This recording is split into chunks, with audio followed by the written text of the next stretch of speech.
You just suggested that Iran somehow got its hands on a tomahawk and bombed its own elementary school on the first day of the war. But you're the only person in your government saying this. Even your defense secretary wouldn't say that when he was asked, standing over your shoulder on your plane on Saturday. Why are you the only person saying this? Because I just don't know enough about it. I think it's something that I was told is under investigation. But tomahawks are used by others, as you know.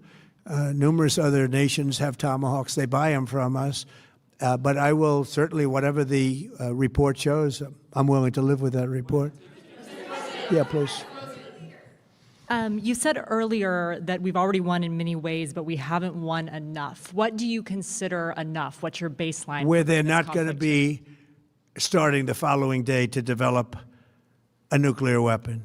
Where they'll look at that man and some other people from the administration and say, all right, we're not going to do it. They were not willing to say that.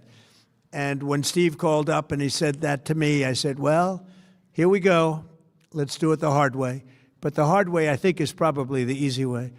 When basically I can see that they will no longer have any capacity whatsoever for a very long period of time of developing weaponry that could be used against the United States, Israel, or any of our allies. We have great allies in the Middle East, great countries that are allies.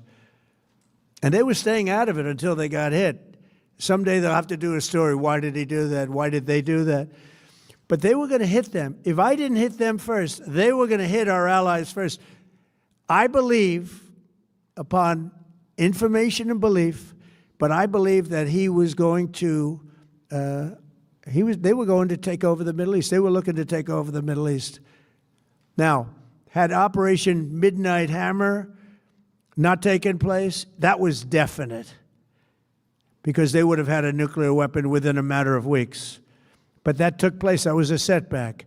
But look at the number of missiles they were able to buy and make over the last 6 months.